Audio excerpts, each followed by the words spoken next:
приехали утром порыбачить на реку. Вот сошли сюда, поставили палатку, пробурились, пошла вода. Вот это все было затянуто льдом. Вон до туда.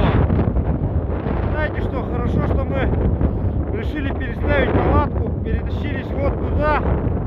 Я оборачиваюсь, и весь лед, который был за нами, он просто весь раскрошился.